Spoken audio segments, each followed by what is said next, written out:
the current president of the United States might want to go back to law school.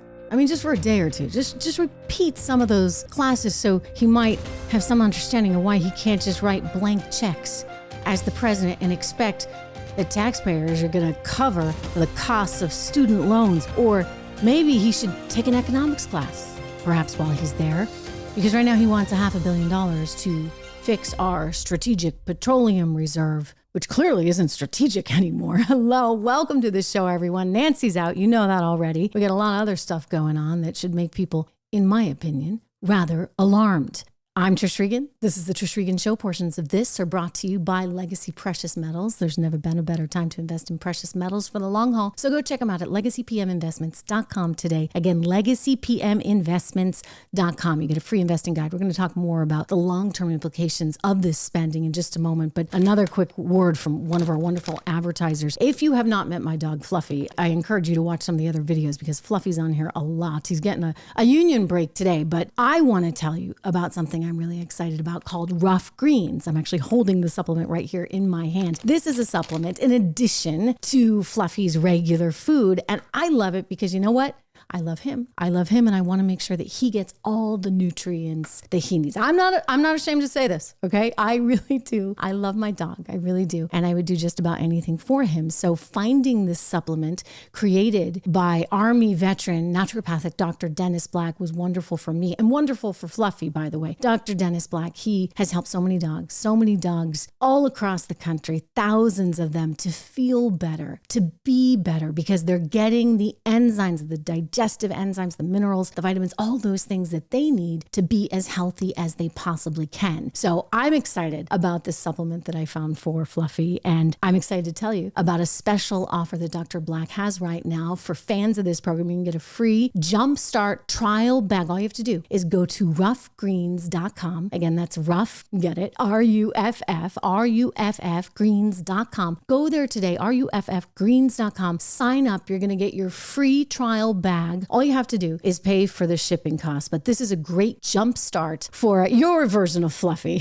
And it certainly has been for mine. I'm so happy about it. All right, let's get into the news of the day here, because we have the president thinking he can wave a magic wand and somehow turn around the courts on this whole student loan debacle. Don't forget, this was struck down. It's not constitutional. They say, well, somehow he's going back at it again. He now has a lawsuit. He now has a lawsuit that he's taken to the Supreme Court because the Biden administration wants the Supreme Court to revive his student loan relief program that would forgive up to $20,000 in student debt for tens of millions of Americans. You know what this really is about? Unfortunately, it is about politics, because if they actually cared about fixing this system and making sure that more kids didn't take on debt they couldn't afford, they'd actually put it back on the colleges that are sitting on billions of dollars in endowments. I mean, the colleges are ones with the money. Let's be very clear. And the colleges took advantage of the system that the government very poorly set up, which then took advantage of a lot of kids. Of course, I still believe you ought to know what you're doing when you sign on that dotted line. We have gotten such a massive academia complex that really rivals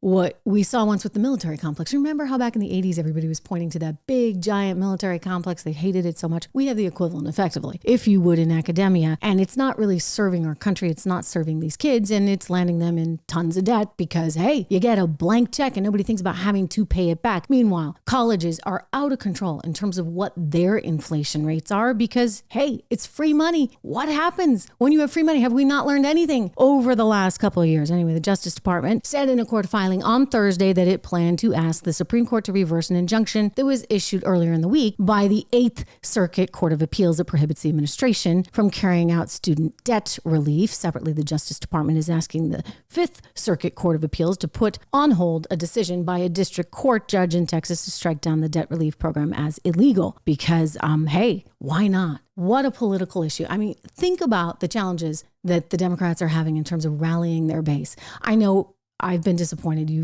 If you watch the show, probably been disappointed that the GOP did not see more success in midterms. And we've talked a lot about potential reasons why. But don't forget, the Democrats failed as well. They failed as well because they don't have the big turnout. They don't have the support among the base, and they certainly don't have any support for President Biden among young people. So is this the idea that somehow you're going to buy these votes? You string them along, you keep this issue alive and well, instead of actually doing the real stuff that's needed to fix the problem?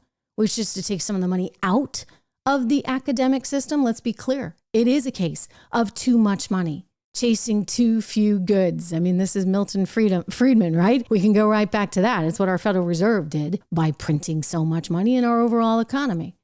And so we've got ourselves in a pretty lousy situation with no end in sight. Meanwhile, another doozy from the administration that just came out. They want to spend $500 million, that would be $500 million, to retrofit the SPR. That would be the Strategic Petroleum Reserve, aka Strategic Political Reserve these days. Because as gas prices keep going higher, the Biden administration's like, whoa, this is affecting us politically?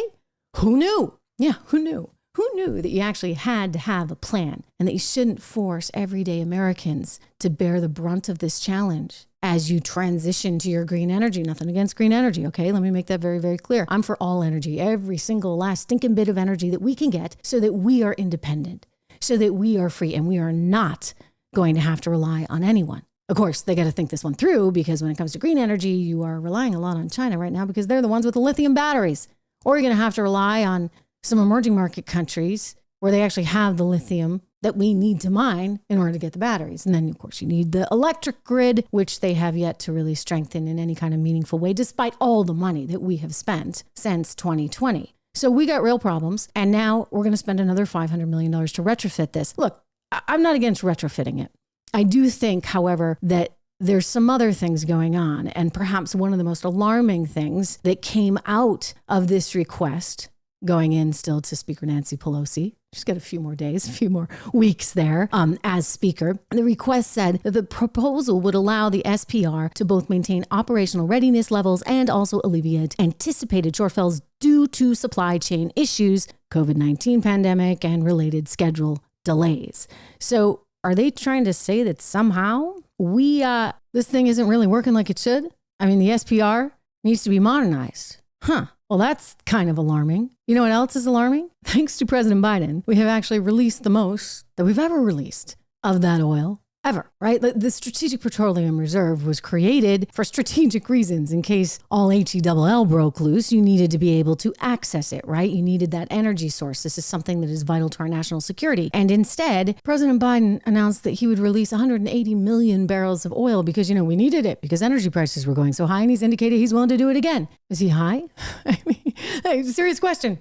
Or was he high back when he was in law school and somehow missed those classes and clearly never took any economics and has not one single clue how the real economy works or how real people are up against it, even though he wants to tell us he knows because these were the issues they discussed growing up. Give me a break. Listen, he's a spendthrift who's not thinking strategically about where we need to be, who has no energy plan. In fact, when the Bloomberg report asked Jennifer Granholm, our energy secretary, about this on the show, she just laughed. He said, what is the Jennifer Granholm plan for energy? And she laughed. You guys got to stop laughing, okay? You're there for another 2 years. Hopefully that's it. We'll see. But 2 more years, and you got to start thinking strategically about making sure that the U.S. is energy secure. Is that too much to ask for? About making sure that we don't have so much inflation and making sure that we are priming ourselves and our young people for the jobs of the future. And I'm sorry, but this plan to give helicopter money to, Vassar grads, nothing against the school, wonderful school.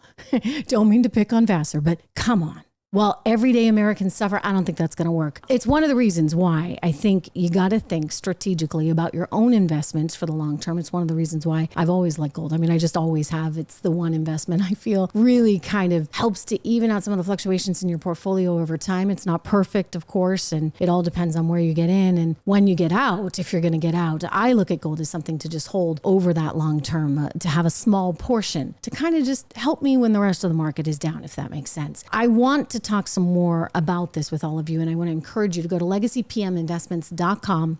Sign up for their free investment guide right there, or call 1-866-589-0560. Again, 1-866-589-0560. You can call them. You can sign up. I'm going to have a special closed session. It's free, by the way, but you can speak directly with me and the CEO of the company, Charles Thorngren, a wonderful, wonderful man, about all the things that are concerning you right now, about how you really do invest for the future. And maybe gold's a part of it. But I think if you watched the last one that we did, and so many of you joined in and participated in that conversation in such a great way, you came away with a real sort of 60,000 foot view of the challenges that we currently face, and the big ones, because they're out there, believe me. And I know that we all want to think about how to plan for our future. So join us. You can ask me questions, participate in that live. And I'd love to hear from you. You can also email questions as well. So go to legacypminvestments.com today, or you can go to my website, trishintel.com. If you are signed up to my email newsletter, you will be the recipient of some of these special events that we hold. Again, totally free for fans of this program. So go to trishintel.com, sign up for my newsletter, go to legacypminvestments.com, and let's get this conversation started, right? There's a lot to talk about. Now that we know Donald Trump is running for president, Nancy Pelosi is out as Speaker of the House, and there'll be much more to come. All right, I'll see you tomorrow.